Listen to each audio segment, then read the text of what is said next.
Muy buenos días a todos y feliz viernes 7 de julio, viernes San Fermín. Felicidades a todos los Fermines y ya acabó la semana, os deseo un buen fin de semana, que lo empecéis con muchas fuerzas y con muchas ganas. Vamos a hacer hoy el vídeo número 19 contestando a vuestras preguntas. Hoy tenemos 5 preguntas que contestaremos y, como siempre, hago una llamada a la audiencia para que hagáis preguntas, que continuéis haciendo preguntas. En la comunidad ya somos casi 2.200 personas que seguimos semanalmente los vídeos que vamos publicando y os animo a que sigáis haciendo lo mismo. Sobre todo, ¿por qué? Porque lo que os digo siempre, que no solo ayuda a la persona que preguntan, sino a otras muchas personas que pueden estar en vuestro mismo lugar.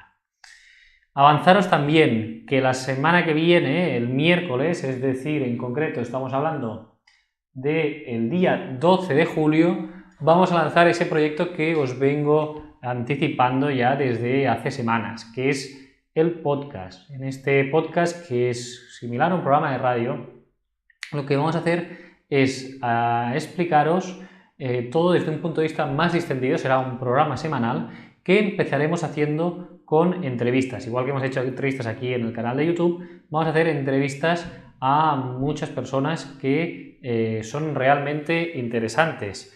Haremos, por ejemplo, entrevistas con asociaciones, con doctores, con jueces, con otros abogados también que se dedican al sector para que nos expliquen los problemas que tienen, con médicos forenses, con peritos judiciales. La idea es que en esas entrevistas podáis conocer de primera mano y de una forma muy directa los testimonios de personas que están relacionadas con los derechos que tiene una persona enferma o lesionada para ejercer contra la administración.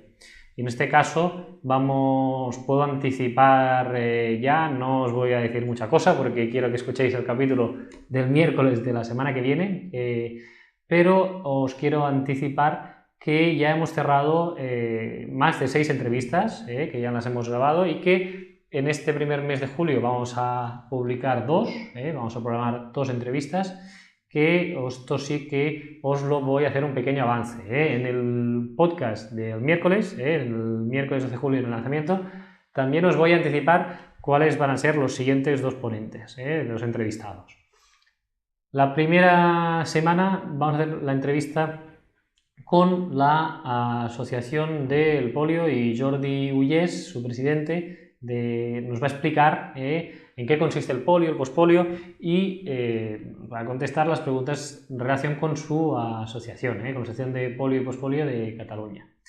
Y el miércoles siguiente vamos a tener con nosotros a el doctor Portell, que es una persona, doctor, que está especializado en el estudio y en el seguimiento del polio y el síndrome de pospolio. Es un médico rehabilitador que trabaja en el Instituto Guttmann aquí en Badalona, y lo que hace es centrarse en el estudio y en la asistencia a todos aquellos pacientes que padecen polio y pospolio. Espero que os sea interesante, pero ya os avanzo estas 2 cosas y os digo que el miércoles os avanzaré quiénes van a ser los entrevistados ya del mes de septiembre, porque en agosto vamos a hacer un parón, y muchas más novedades os explicaré. Por lo tanto, atentos a esta nueva plataforma, este nuevo canal que vamos a publicar contenido, y la idea es que semanalmente vayamos haciendo estas entrevistas. ¿Por qué van a ser interesantes? También porque podemos acceder a muchos otros profesionales de una forma más rápida y eficaz que haciendo los vídeos que hacemos también en YouTube. No quiere decir que dejaremos de hacer los vídeos, los seguiremos haciendo, pero mediante esta plataforma de entrevistas en audio nos va a hacer que sea mucho más fácil poder ofreceros contenido de forma muy asidua y semanal en un inicio, pero que también, como os explicaré en el episodio del miércoles, también habrá muchas más novedades y sorpresas que serán interesantes para vosotros. Para más información, estad atentos a las redes sociales del despacho, al Facebook, al Twitter, a Google+, también al canal de YouTube, en el que os anunciaremos cómo escuchar este podcast para el miércoles de la semana que viene, día 12 de julio. Pues bien, vamos a entrar ahora sí ya, después de esta brevísima introducción, como siempre, ahora sí con las preguntas de esta semana. La primera nos la hace Josep Rius, que ya nos había hecho otras preguntas, y nos dice: hola de nuevo, un saludo Jorge, seguidor habitual vuestro. Una nueva pregunta. A resultas de este vídeo, se refiere al vídeo de la semana pasada, el número 18, nos pregunta qué profesiones se consideran tóxicas. Dijimos que panadero no lo era, según dijiste. Dice: gracias. Bien, esta clasificación está muy dispersa mediante reales decretos en nuestro ordenamiento jurídico, y no hay claramente cuáles son las profesiones que son consideradas tóxicas. Hay un Real Decreto de 2011 que se tiene que desarrollar, que viene dado por la ley que reformó todo el sistema de seguridad social y laboral, la ley 27 de 2011, reformó todo esto y se aprobó en virtud de ella este Real Decreto, pero aún no se ha desarrollado que nos diga qué profesiones son esas que se llaman más penosas o tóxicas. Entonces esto se tendrá que ir haciendo. Ahora bien, existe una normativa previa anterior que hay unas profesiones en concreto que sí que lo que hacen es, según los años que has cotizado, se aplican unos coeficientes reductores de forma que esa persona, habida cuenta de su trabajo, puede jubilarse de forma anticipada antes que el sistema ordinario de jubilación anticipada, que, como ya os dije, con la nueva ley 27 de 2011, es a los 61 de forma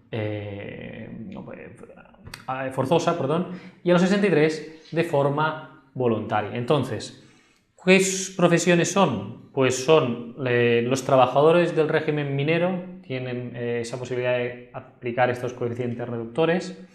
Hay más reducción a más penosas el trabajo, es decir, un picador, por ejemplo, tiene una reducción mayor que la persona que se dedica a los transportes entre el interior y el exterior de la mina. Hay unos coeficientes reductores que, en función de la categoría profesional, pues son mayores o menores. Asimismo, también el régimen del carbón, también los empleados, los trabajadores que se dedican al carbón también tienen una serie de ventajas para poder jubilarse de forma anticipada. También tenemos el personal de vuelos, los personales de vuelos aéreos también pueden acogerse a la jubilación anticipada con reducción. También los toreros, que tienen un régimen aparte. O, por poner otro ejemplo, los bomberos, que se pueden jubilar a los 60 años si han cotizado en el régimen, si han estado cotizando como bomberos durante 35 años. Estos son unos ejemplos, pero ya digo, no hay una normativa en concreto que diga cuáles son, sino que anteriormente ya a esta ley del 2011 había estos regímenes dispersos. Este Real Decreto del 2011 dice que lo vamos a hacer y lo vamos a regular, pero de momento, y a 2017, aún no se ha desarrollado esta ley o estos reales decretos para aplicar lo que se dictó en su día en 2011. Muy buena pregunta, estad atentos porque también iremos informando de cualquier actividad legislativa que haya a este respecto, para que sepáis si vuestra profesión puede acogerse o no a la jubilación anticipada, pero insisto, como decíamos la semana pasada, la profesión de panadero, pese a esa penosidad que tiene de esos trabajos en nocturnidad que nos hacía la persona que nos preguntó la semana pasada, incluso el contacto con harinas y demás que produce en algunas personas pues asmas más ocupacionales y demás, no es considerada una profesión de riesgo que dé derecho a una jubilación anticipada. Vamos con la siguiente pregunta, nos la hace Carmeta, nos dice: hola Jorge, he aquí mi pregunta. Mi marido estuvo de baja médica desde 19 de junio de 2016 hasta mayo del actual, por tanto que no llegó a disfrutar de las vacaciones pasadas. Me imagino que las haría en agosto y como en junio estuvo de baja, pues evidentemente no las pudo hacer. La pregunta es, quisiéramos saber si tiene derecho a cobrar algo de dichas vacaciones o algún disfrute de ellas, o ya las ha perdido. Decirte que él es chofer de autobús, viajes, y lo operaron de 3 stents coronarios y sin llegar a año de baja reanudó su trabajo. Muchas gracias y un cordial saludo. Muy bien, Carmeta, pues debes saber que sí que tiene derecho tu marido a poder solicitar las vacaciones. Esto es un tema que incluso las directivas europeas a nivel comunitario dicen que cualquier trabajador, y la jurisprudencia de nuestro Tribunal Supremo también, cualquier trabajador, aunque agote los 18 meses de baja, en tu caso tu marido no llegó al año, pero si hubiese llegado a los 18 meses, tendría derecho a las vacaciones no disfrutadas durante todo ese periodo. Nuestra jurisprudencia así lo dice y es importante el reclamarlas. La prescripción sería al año, tienes un año para reclamarlas desde que pudiste reclamarlas. Es decir, ¿cuándo se puede reclamar? Pues cuando le dieron el alta. Desde que le dieron el alta tiene derecho a hacer esa reclamación. Si no la hace, le prescribirá el derecho al cabo de un año. Y sí que tiene derecho. Esto es importante también. También los funcionarios tienen derecho a hacerlo. Lo digo porque hay algunas administraciones que lo que hacen es no finiquitarlas, no las pagan, y también esos funcionarios tienen derecho a que se les reintegre, y si acuden a la vía judicial pueden recuperar ese salario, ese derecho a vacaciones que tenían.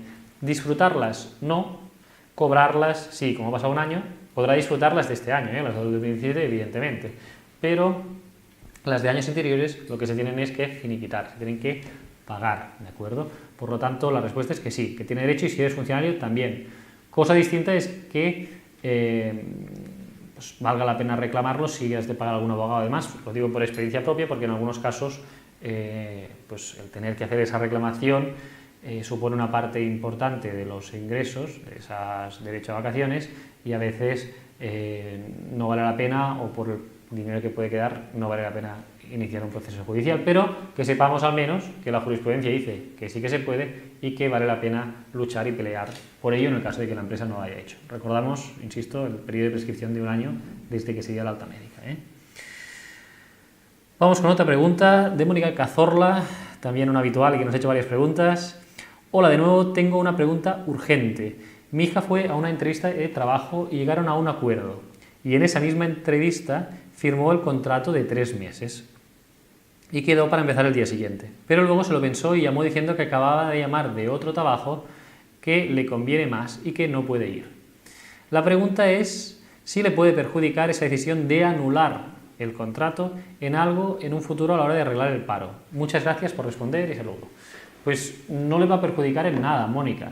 Quiero recordar que a efectos del paro se tienen en cuenta las cotizaciones que hayamos hecho en los últimos 6 años para la pensión contributiva del paro, y que siempre se tiene en cuenta el último trabajo que has hecho. Es decir, que tú tienes derecho al paro en función del último contrato que se haya dado de alta. Por lo tanto, en este nuevo contrato que dices que ha hecho, pues no va a tener ningún problema y ni le van a poner en un futuro, en el caso de que sea despedida o se le acabe ese contrato, no tendrá ningún problema en poder reclamar el paro, siempre que evidentemente que no se deba a una dimisión voluntaria, es decir, que siempre que no sea ella la que dice que se quiere ir del trabajo, pues podrá ejercer el paro sin ningún tipo de problema, y tampoco consta que hay ningún registro y demás. Lo digo porque hay muchas personas que tienen esa duda, ¿no? Dice, es que me han despedido de forma disciplinaria y yo no quiero que sea así y demás, ¿no? Pues el despido disciplinario no consta en ningún lado, no hay unos antecedentes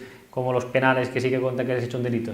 Si te has sido despedido por motivos disciplinarios, objetivos, por motivo procedente y demás, no hay un registro en el que digan que el despido ha sido de esta forma de cara a terceros que te pueda perjudicar. Y para reclamar el paro, aprovecho para contestar, que la mayoría ya lo sabéis, pero insisto, cualquier despido, es decir, cualquier situación en la que sea un empresario que nos despida, ya sea disciplinario, objetivo, improcedente, cualquier despido que nos haga el empresario, dará lugar a poder cobrar el paro por el trabajador. La única situación que no se puede es si nosotros pedimos la cuenta, es decir, si nosotros decimos quiero la baja voluntaria. En ese caso, como es voluntad del trabajador y no del empresario, ahí sí que no tendrás derecho a cobrar el paro.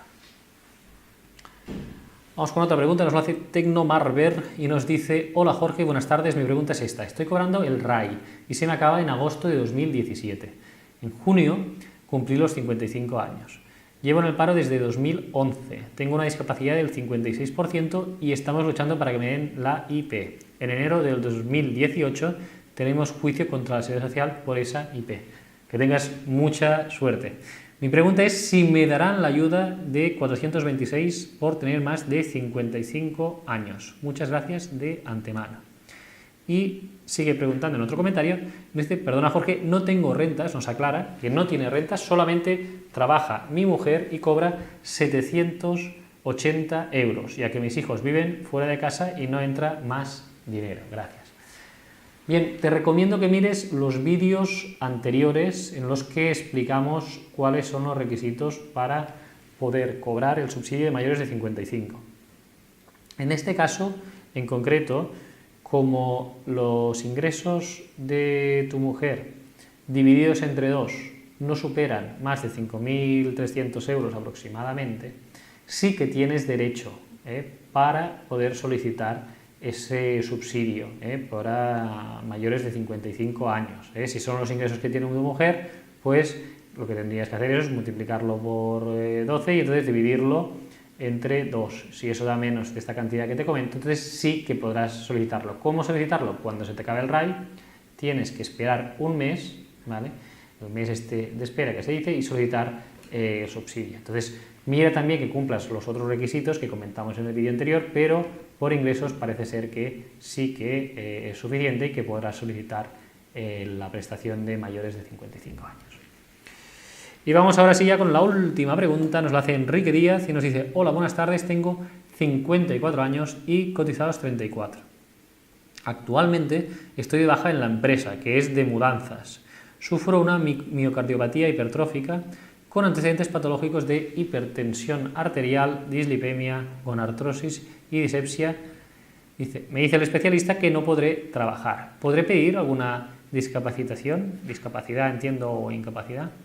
Y no sé de estas cosas nada, pues es la primera vez que me pasa. ¿Me podrían informar un poco? Gracias. Vamos a ver, Enrique, lo primero que decimos siempre es cuál es tu profesión. Nos hablas que trabajas en una empresa de mudanzas, pero no sabemos el puesto en concreto, insisto, no sería lo mismo ser administrativo que estar como operario, pues realizando las mudanzas, ¿no? En una profesión que evidentemente requiere un esfuerzo físico importante.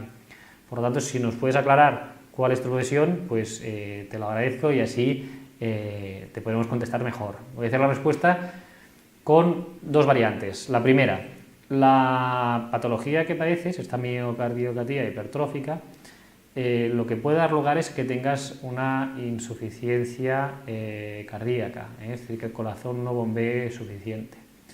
Entonces, para valorar una incapacidad permanente hay una serie de pruebas que son importantes. Me imagino que ya tendrás pues hecho un ecocardiograma, una prueba de esfuerzo. Entonces, en estas pruebas lo importante es mirar una serie de factores y para que tengamos una idea, hay una clasificación, ¿vale?, que lo que mide es el esfuerzo que puede hacer una persona. Esta clasificación es de lo que se llama de la NIA, que la NIA, sus iniciales quiere decir la New York Heart Association, que es la asociación de Nueva York del corazón, ¿vale?, de los doctores especialistas en cardiología. Hay esta asociación que hizo una clasificación. Esta clasificación tiene 4 grados. Hay el clase funcional 1, 2, 3 y 4. La jurisprudencia de nuestros tribunales entiende que una clase funcional 3 quiere decir que no puedes hacer pequeños esfuerzos, ¿vale? Esfuerzos físicos pequeños no los puedes hacer. Por lo tanto, esto es lo que tendrías que decirle a tu cardiólogo, que te diga cuál es tu clase funcional. Si es clase funcional 3, podrías tener derecho a una incapacidad absoluta. Si es clase funcional 2, que es un grado menos, quiere decir que no puedes hacer esfuerzos físicos moderados. Es decir, que esfuerzos físicos que sean considerados moderados o importantes no los puedes hacer. Por lo tanto, te podrían reconocer una incapacidad permanente total para tu profesión de operario de mudanzas, si es así, que haces muebles arriba y abajo, ahí te la podrían dar si tienes una clase funcional 2. Pero por eso es importante lo que os digo siempre, la valoración de los informes. Aquí lo que te diga tu cardiólogo es lo que tenemos que valorar. Y sobre todo hay un valor también que es importante, que es dentro de este ecocardiograma o la prueba de esfuerzo, hay lo que se llama la FEBI, que esto es la fracción de eyección, que si también es inferior a 35%, pues puede dar lugar a una incapacidad absoluta. Es una cosa un poco más técnica, pero me gustaría que te quedaras más con la idea de lo que es la clase funcional. Con esta clase funcional 3 se pudiera buscar la absoluta, con la 2 sería la incapacidad total para profesiones de esfuerzo. Por lo tanto, eso es lo que podrías tener derecho en función de esto. Insisto que es importante valorar los informes médicos y demás, pero por la edad que tienes y lo que has cotizado, sobrado que puedes pedir la incapacidad, no hace falta entrar a valorar esto estando de baja médica. Entonces quedaría aquí ver los informes. También importante ver si puedes estar sometido a algún tratamiento o no que haga que mejores esta clase funcional que decimos. A lo mejor ahora estás en una clase funcional 2, pero con este tratamiento médico que te puedan hacer, o quirúrgico incluso, puedes mejorar y pasar de clase funcional 2 a una clase funcional 1 y por lo tanto no tener tanta limitación. La limitación sobre todo, que es lo más importante, que es lo que te sucede ahora, que supongo que te cansas ante el esfuerzo. Entonces se trata de ver si te cansas ante un esfuerzo mínimo, por ejemplo, de subir unas escaleras, o si te cansas con un poco más de ejercicio. Por todo ello, espero que quede más claro. Insisto, en este caso, Enrique, que nos digas cuál es tu profesión y si quieres explicarnos también un poco lo que dicen los informes y demás, pues ahí también te podemos ayudar un poco más. Pues hasta aquí las preguntas de hoy. Hemos visto 5 preguntas, un poco de todo, preguntas clásicas también, esta de si se pueden cobrar las vacaciones habiendo pasado más de un año de baja o 18 meses, en todo caso que sí, que lo sepáis, es una pregunta clásica y que se repite mucho, por lo tanto me ha gustado mucho que hoy saliera porque puede ayudar a muchísima gente. Y también luego seguimos un poco con la línea de toda la estela de esos vídeos de valoración de si se puede o no solicitar el subsidio de mayores de 55 años, también a colación de los vídeos anteriores, qué profesiones se consideran tóxicas o penosas a efectos de la jubilación anticipada, que como se ha avanzado ya se tiene que ir desarrollando, aunque ya hay algunas profesiones que ya están reguladas desde hace tiempo. Y por último también un caso de valoración de incapacidad, como vamos viendo normalmente. Espero que os queden claras las dudas y como siempre os animo a que sigáis preguntando, que tengáis un feliz de semana y nos vemos aquí el viernes que viene contestando las preguntas, que llegaremos ya a la edición número 20. Muchas gracias y feliz fin de semana.